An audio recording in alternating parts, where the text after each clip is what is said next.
Okay, now these games aren't necessarily poorly rated. Like, some of them have okay ratings, but my main point is that they deserve to be rated much higher.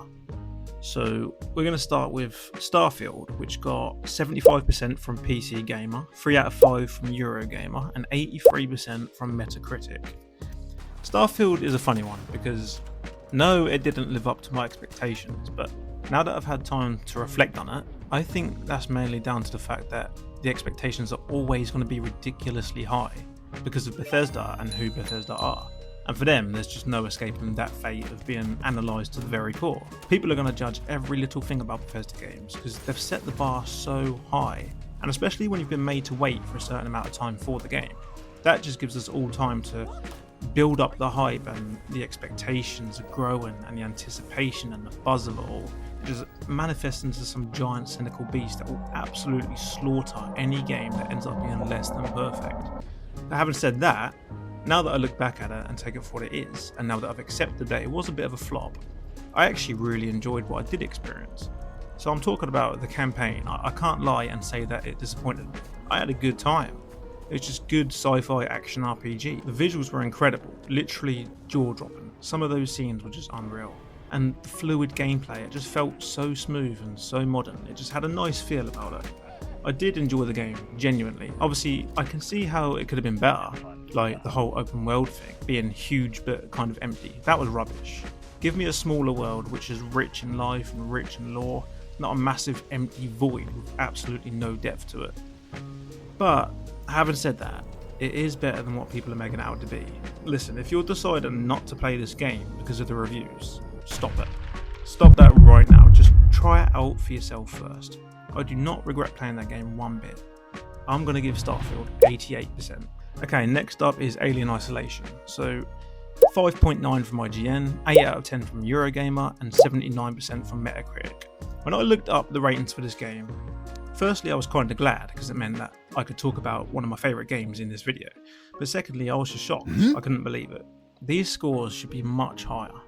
Anyway, Alien Isolation is a survival horror game. So it's not guns blazing, mow down aliens left, right and centre kind of game. This game is slow, scary, tense, atmospheric. More often than not, you'll be running and hiding as opposed to fighting. It's a survival game. I get why that might not be some people's cup of tea, but for me, that doesn't justify the ratings. For people that appreciate a slower story-driven game, it's bloody brilliant. I just don't get it. And the visuals are stunning. The space station really captures that 70s, 80s sci-fi feel. Every room feels lived in and unique and has character about it. There's absolutely nothing filler about the visuals. It's all good stuff. Really immersive and authentic. It's a different kind of beauty to the Starfield's visuals. It's more claustrophobic and personal. You know, you feel like you're in an alien movie, so they just nailed that aspect of the game, to be honest. Listen, like Starfield, if you're avoiding this because the ratings aren't through the roof, seriously sort your life out, man. You're missing out yet again. Give it a go. When you're in the mood for a solo, story-driven personal experience, give this game a go. Really allow yourself to get lost in that little sci-fi world. And then go and watch the Alien movies while you're at it. They're absolute classics. So if I'm giving Starfield an 88%, then Alien Isolation easily earns a solid 90% from me. Haters gonna hate, potatoes gonna potato. Third and finally, Forager. Metacritic gave this game 78%. Disgusting. OpenCritic 76%, shocking. Steam 9 out of 10. But let's ignore that because that would mean I'd have to find another game to talk about. And to be honest, man, it's getting late. I need to chuck this video out there and just all my channel is never going to grow. Let's be real. So Forager, I've actually already made a whole video dedicated to this bad boy.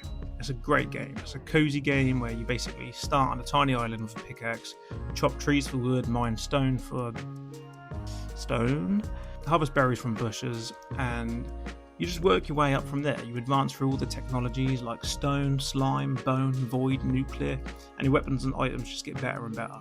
Ultimately, you're trying to clear all the dungeons, buy all the islands to explore, fully upgrade everything, just max your level, collect all the items. It's just one of those games where you progress for the sake of progress, and I'm not usually into those games, but man, this one is special. I have a very special relationship with this game. I've played it more times than I've played any other game, and I still think about it when I'm in bed cuddling my pillow. It is great. graphics are simple and colourful, the music is charming, it's a nice little environment to spend 14 straight hours in. Honestly, you'll forget about eating or doing your chores if you start this game. It just takes over your life. There's just so much to it. You get little quests, different dungeons, there's an endless dungeon, different sceneries and climates on different islands. Yeah, I don't know what else to say really, but honestly, if you haven't already played this game, play it. If you have already played it, play it again. I need you to play it again. Just play it again. Guys, play it. Play the game. Like, don't even subscribe to this video. Exit this video right now. Screw my channel. This game needs your attention. Trust me. So I'm going to give Forager 98% because, well, nothing's perfect. For what it is, it serves its purpose almost perfectly. If the developer hadn't screwed things up, we'd probably have a co-op or expansions or something by now. But that is literally never going to happen, so I had to deduct a couple of points because of that. Why? Anyway, guys, I hope you like this video. Like and subscribe. Also, comment if you can. That will help push my channel out a little bit. I've got 5 subscribers and I'm hating my life right now, so please do me a favour. Thank you for watching, and I will see you again, hopefully, in the next one.